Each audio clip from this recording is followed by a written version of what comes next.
जय श्री कृष्णा दोस्तों, स्वागत है आप सभी का ज्ञान सारांश यूट्यूब चैनल में। दोस्तों, आज की इस वीडियो में जानेंगे यम मार्ग के दुखों के बारे में। दोस्तों, आज की इस वीडियो में कोई कथा या कहानी सुनने को नहीं मिलेगी, बल्कि आज हम उस सत्य को बताने वाले हैं जो भगवान विष्णु जी ने पक्षीराज गरुड़ से बताए थे।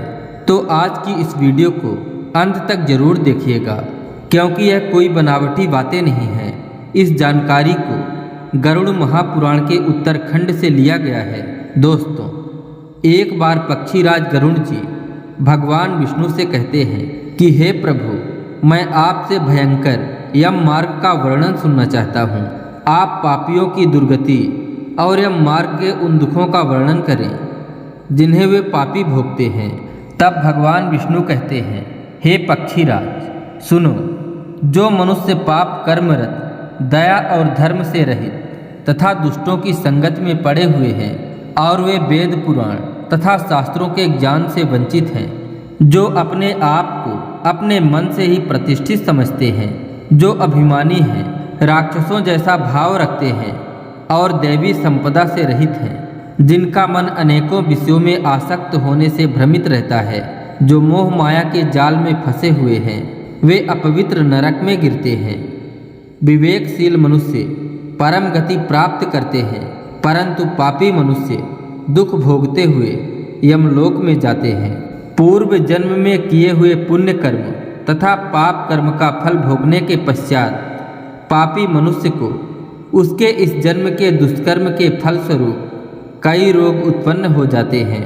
मनोव्यथा और शारीरिक रोगों से ग्रस्त होने पर भी जीवित रहने की जिज्ञासा से युक्त मनुष्य को ले जाने के लिए बलवान काल चुपके से सर्प की तरह आ जाता है। रोग से ग्रसित होने के बावजूद भी मनुष्य में वैराग्य नहीं होता। उसने पहले जिन लोगों का भरण पोषण किया था, अंत में उन्हीं के द्वारा उसका पेट भरा जाता है। वृद्धावस्था उसे कुरूप बना देती है और घर में रहते हुए भी वह मरणोन्मुख हो जाता है। घर वालों के द्वारा अपमान पूर्वक दिए गए भोजन को वह श्वान के समान खाता है। रोग से ग्रसित होने के कारण उसका आहार कम हो जाता है तथा उसके चलने फिरने की चेष्टाएं भी कम हो जाती हैं। बाहर निकलते हुए प्राण वायु के जोर से उसकी आँखों की पुतलियाँ ऊपर को उठ जाती हैं। कफ से उसकी श्वास नलिकाएं अवरुद्ध हो जाती हैं। सांस लेने में कठिनाई होने से उसके कंठ में घुर घुर शब्द होने लगता है। शोक मग्न बंधुओं के बीच सोया हुआ वह काल पास के वशीभूत होने के कारण उनके द्वारा पुकारे जाने पर भी कुछ नहीं बोल पाता। आजीवन कुटुंब के भरण पोषण में आसक्त रहने वाला अजितेंद्रिय मनुष्य अंत में तीव्र वेदना से संज्ञा शून्य होकर अपने रोते बिलखते बांधवों के बीच में ही मर जाता है। अंतिम मृत्युकालिक क्षण में उसको दैवीय दृष्टि प्राप्त हो जाती है, जिससे वह समस्त जगत और लोक परलोक को एकत्र देखने लगता है। अतः चकित हो जाने के कारण वह मुख से कुछ भी बोलना नहीं चाहता। यमदूतों के निकट आ जाने के कारण सभी इंद्रियों के निष्क्रिय हो जाने तथा चेतना के जड़ीभूत हो जाने पर उसके प्राण पखेरु भी चलायमान हो जाते हैं। प्राण वायु के अपने स्थान से चलायमान होने पर मरणासन प्राणी को एक क्षण भी एक कल्प के समान प्रतीत होता है। एक साथ 100 बिच्छुओं के द्वारा डसे जाने पर जैसी पीड़ा होती है, वैसी ही पीड़ा का अनुभव उसे होता है। वह फेन उगल देता है तथा उसका मुख लार से भर जाता है। पापियों के प्राण वायु प्रायः गुदा द्वार से निकलते हैं। प्राण छूटते समय 2 भयानक यमदूत उस पापी के पास आते हैं। वे यमदूत क्रोधपूर्ण नेत्रों वाले, हाथों में पास और दंड धारण किए हुए, दांत कटकटाते हुए तथा कौवे के समान काले टेढ़े मुख वाले होते हैं। उनके नाखून आयुध के समान होते हैं। उन्हें देखकर भयाक्रांत हृदय वाला मरणासन पापी मलमूत्र त्याग देता है। तब प्राणों के समान अपने पंच भौतिक शरीर के बाहर निकलकर वह पुरुष अपने घर को देखने लगता है। उसी समय यमदूत उसे पकड़ लेते हैं। उस मृतक की आत्मा को यातना देह से आवृत्त करके अर्थात उस मृत पुरुष को यातना भोगने हेतु अन्य शरीर प्राप्त होने पर वे यमदूत बलपूर्वक उसके कंठ में पासों से बांधकर उसे लंबे यम मार्ग में उसी प्रकार ले जाते हैं जिस प्रकार राजपुरुष दंडनीय अपराधी को बांधकर ले जाते हैं। इस प्रकार उसे ले जाते हुए वे यमदूत उसे धमकाते हैं तथा नरकों के तीव्र भय का बार बार वर्णन करते हैं। वे कहते हैं, अरे दुष्ट, शीघ्र चल, तू यमलोक में जाएगा। आज हम तुझे कुंभी पाक सहित अनेकों नरकों में ले जाएंगे। उन यमदूतों के ऐसे वचनों को तथा अपने पारिवारिक बंधु बांधवों के रुदन को सुनकर वह उच्च स्वर में विलाप करने लगता है। तभी यमदूत उसे प्रताड़ित करने लगते हैं। उन यमदूतों के बार बार धमकाने से वह कांपने लगता है और उसका हृदय व्याकुल हो उठता है।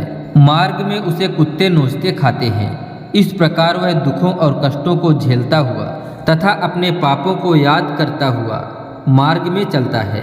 भूख प्यास से पीड़ित और तपते हुए सूर्य तथा दावाग्नि से तप्त वायु के झोंकों से संतप्त होता हुआ और यमदूतों के द्वारा पीठ पर चाबुक से पीटा जाता हुआ वह असमर्थ होने पर भी बड़ी कठिनाई से तपी हुई बालू वाले और छायादार विश्राम स्थल से रहित तथा जल रहित मार्ग से चलता है। वह थक कर यत्र तत्र गिरता और मूर्छित होता हुआ फिर उठकर चलता है। इस प्रकार उसे पापी के समान पूर्ण अंधकार मार्ग से यमलोक में ले जाया जाता है। फिर उसे यमदूत घोर नरक यातनाएं दिखलाते हैं। यातनाओं को देखकर यम की आज्ञानुसार वह यमदूतों के साथ आकाश मार्ग से चलकर पुनः मनुष्य लोक में लौट आता है।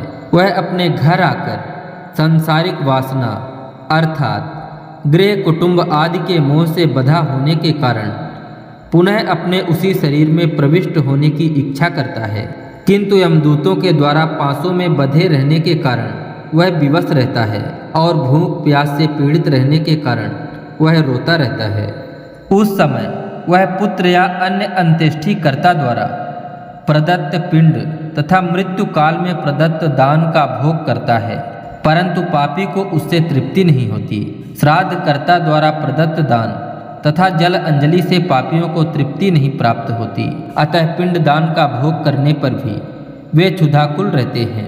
जिन मृत आत्माओं को पिंडदान नहीं किया जाता वे प्रेत होते हैं और कल्प पर्यंत निर्जन वन में अत्यंत दुखी होकर विचरण करते हैं।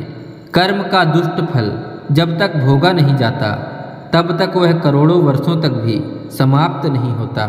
बिना नरक यातना भोगे पापी प्राणी मनुष्य योनि को नहीं पाता। अतः पुत्र अपने मृत माता पिता आदि को 10 दिनों तक प्रतिदिन पिंडदान करे। उनमें से 2 भाग उस प्रेत की देह के पंचभूतों को पुष्ट करते हैं, तीसरा भाग यमदूतों को प्राप्त होता है और चौथे भाग को वह स्वयं आहार के रूप में ग्रहण करता है। 9 दिनों तक प्रेत पिंड का भोग करता है और 10वें दिन उसका पिंडज शरीर पूर्ण बन जाता है और उसे चलने की शक्ति प्राप्त हो जाती है। मृत पुरुष के शरीर के दग्ध हो जाने पर पुत्र या अन्य श्राद्धकर्ता के द्वारा प्रदत्त पिंडों से पुनः उसका 1 हाथ लंबा शरीर उत्पन्न होता है और प्रेत इसी शरीर से यमलोक के मार्ग में शुभाशुभ कर्मों का फल भोगता है।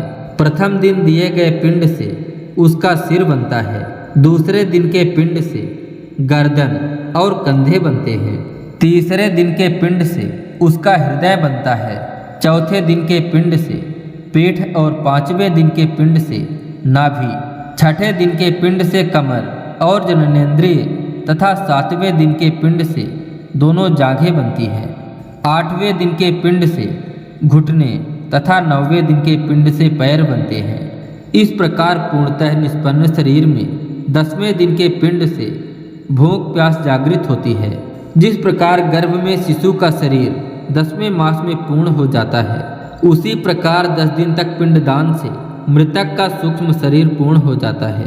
पिंड से जीवित देह का आश्रय लेकर भूख प्यास से पीड़ित प्रेत 11वें दिन और 12वें दिन भोजन करता है। 13वें दिन यमदूतों द्वारा बंदर के समान बांधा हुआ प्रेत अकेला यमलोक के मार्ग में प्रस्थान करता है। बीच में पड़ने वाली बैतरणी की चौड़ाई को छोड़कर भी यमलोक के मार्ग की दूरी का प्रमाण 86,000 योजन है। प्रेत को रात और दिन मिलाकर प्रतिदिन 247 योजन चलना पड़ता है। तो दोस्तों, आज की इस वीडियो में बस इतना ही। आगे का वृत्तांत अगली वीडियो में जानेंगे। आशा करते हैं यह जानकारी आपको अच्छी लगी होगी। इसी तरह के धार्मिक और पौराणिक जानकारियों को प्राप्त करने के लिए ज्ञान सारांश यूट्यूब चैनल को सब्सक्राइब जरूर कर लें। मिलते हैं अगले वीडियो में, तब तक के लिए जय श्री कृष्णा, राधे राधे।